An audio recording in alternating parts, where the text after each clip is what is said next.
Shalom, selamat pagi Bapak Ibu Saudara yang dikasihi Tuhan. Kembali kita berjumpa melalui renungan firman Tuhan yang akan kita baca dan dengarkan hari ini. Damai sejahtera dari Tuhan Yesus, itulah yang senantiasa menyertai dan memimpin kehidupan kita semuanya. Mari kita sama-sama berdoa. Tuhan Yesus, hati kami sungguh melimpah dengan ucapan syukur dan terima kasih buat hari yang baru dan napas kehidupan yang Tuhan berikan kepada kami. Dan kami akan menjalani sepanjang hari ini, berkati dan urapi firman-Mu menjadi terang bagi kehidupan kami. Dalam nama Tuhan Yesus kami berdoa, haleluya, amin.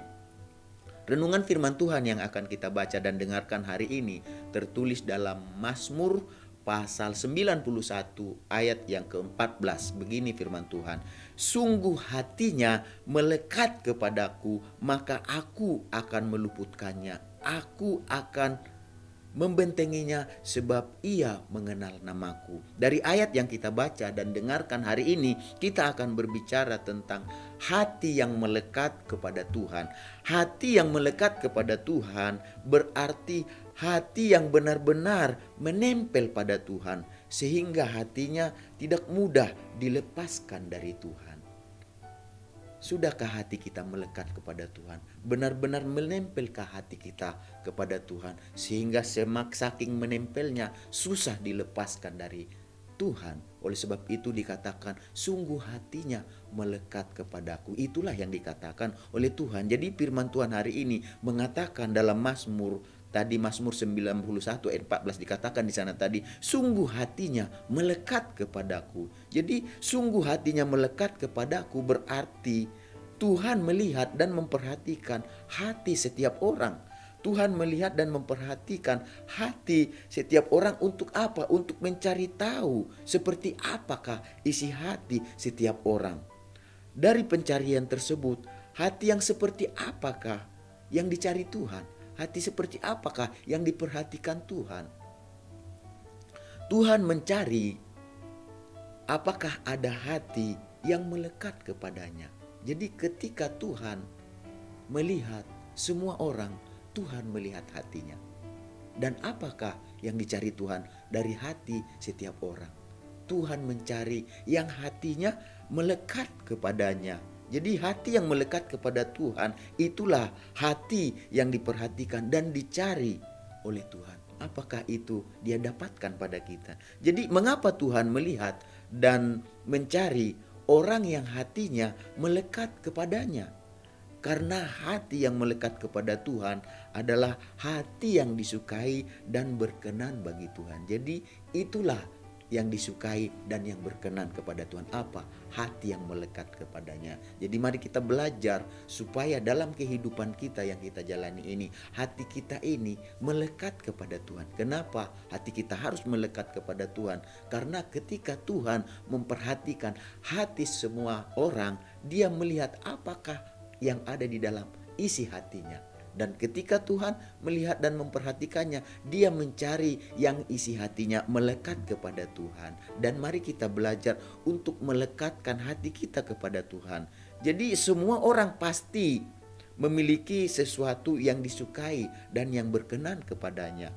Apa yang disukai dan yang berkenan bagi semua orang ada yang sama, ada juga yang berbeda-beda. Tentunya yang kita sukai dan yang berkenan kepada kita mungkin ada yang sama, tetapi ada juga yang berbeda-beda. Tetapi semua orang berusaha mencari dan mendapatkan apa yang disukai dan yang berkenan kepadanya. Dari semua orang yang berusaha mencari dan mendapatkan apa yang disukai dan yang berkenan baginya, lalu apakah setiap orang pernah bertanya dalam dirinya tentang apakah yang disukai dan yang berkenan bagi Tuhan? Pernahkah kita bertanya kepada diri kita sendiri, apa yang disukai Tuhan dan yang berkenan bagi Tuhan? Yang disukai dan yang berkenan bagi Tuhan adalah hati yang melekat kepada Tuhan. Jadi Tuhan tidak melihat penampilan, tetapi hati setiap orang itulah yang dilihat oleh Tuhan. Itulah sebabnya dikatakan di dalam 1 Samuel pasal 16 ayat 7.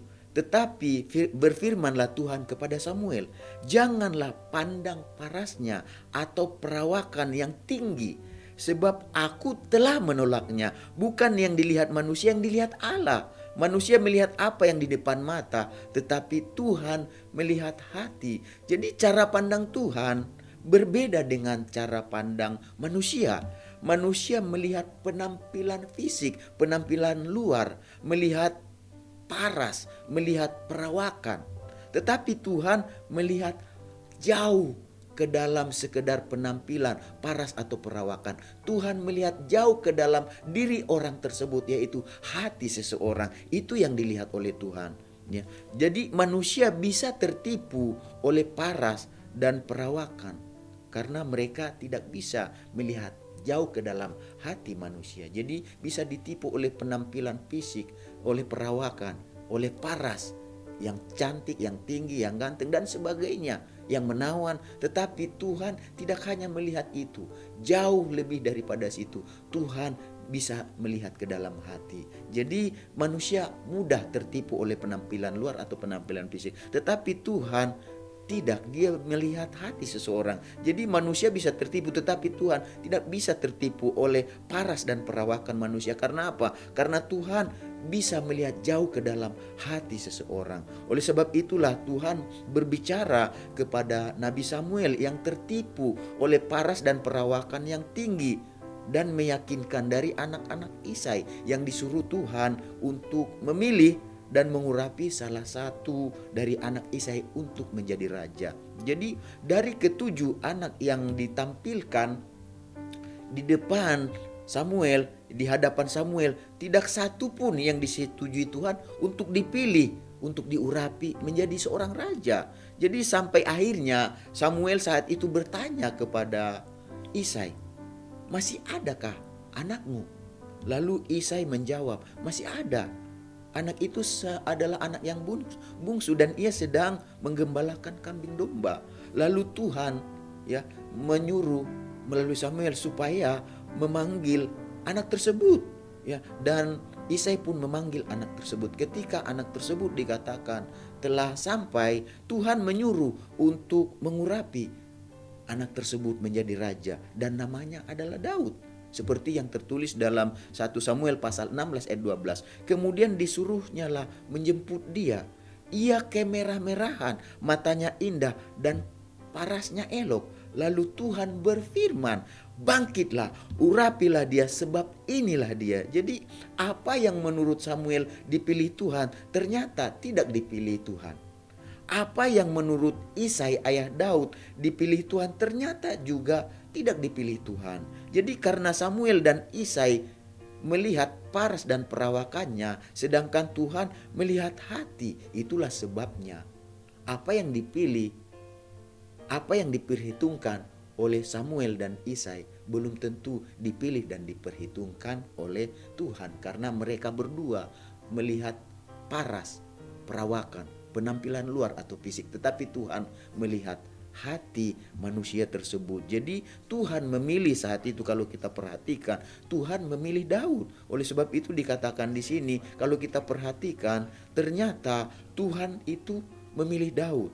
Karena Samuel dan Isai melihat paras dan perawakan, sedangkan Tuhan melihat hati. Bagi Daud, bagi manusia, Daud ini adalah masih muda, masih terlalu muda, tidak diperhitungkan. Tetapi justru itulah yang diperhitungkan dan dipilih oleh Tuhan. Karena Tuhan melihat hati, bukan penampilan. Penampilan luar atau fisik. Jadi penampilan luar atau fisik itu tidak terlalu penting bagi Tuhan. Mungkin bagi manusia itu penting, tetapi bagi Tuhan jauh lebih penting adalah hatinya. Jadi Tuhan melihat dan memperhatikan bahwa hati Daud melekat kepadanya. Itulah sebabnya Tuhan berfirman mengatakan di dalam Kisah Para Rasul pasal yang ke-13 ayat 22. Setelah Saul disingkirkan, Allah mengangkat Daud menjadi raja mereka. Tentang Daud, Allah telah menyatakan, "Aku telah mendapat Daud bin Isai, seorang yang berkenan di hatiku. Seorang yang berkenan di hatiku dan yang melakukan segala kehendakku." Jadi bagi Tuhan, Daud adalah seorang yang berkenan di hatinya. Itulah sebabnya Tuhan memilihnya untuk diurapi menjadi raja. Daud melakukan segala kehendak Tuhan. Itulah sebabnya ia disukai dan mendapat perkenanan Tuhan. Dan itu jugalah yang harus kita lakukan supaya kita disukai dan berkenan di hati Tuhan. Dengan begitu kita akan mendapatkan penyertaan dan perlindungan Tuhan. Karena seperti itulah yang ditulis tadi di dalam Mazmur 91 ayat 14 tadi dikatakan, sungguh hatinya melekat kepadaku, maka aku akan meluputkannya, aku akan membentenginya, sebab ia mengenal namaku. Aku akan meluputkannya dan aku akan membentenginya. Kenapa? Karena hatinya melekat kepadaku. Hatinya disukai dan berkenan di hati Tuhan. Apa yang disukai dan berkenan bagi Tuhan? Mereka-mereka yang melakukan segala yang dikehendaki, segala yang diperintahkan, difirmankan oleh Tuhan untuk dilakukan. Itulah yang membuat seseorang itu menjadi disukai oleh Tuhan, menjadi melekat di hatinya Tuhan. Dan biarlah itu juga dijumpai dalam kehidupan kita semuanya. Jadi mari kita belajar untuk melakukan apa yang dikehendaki oleh Tuhan untuk kita lakukan. Apakah itu? Mari kita belajar untuk berkenan di hati Tuhan. Mari kita sama-sama berdoa. Tuhan Yesus, kami mengucap syukur buat firman-Mu yang kami sudah baca dan dengarkan bersama. Dan biarlah kami melakukan Tuhan hari ini hal-hal yang apa yang dikehendaki oleh Tuhan. Jadi yang dikehendaki Tuhan adalah bahwa hati kami melekat kepada Tuhan, dan hati yang melekat kepada Tuhan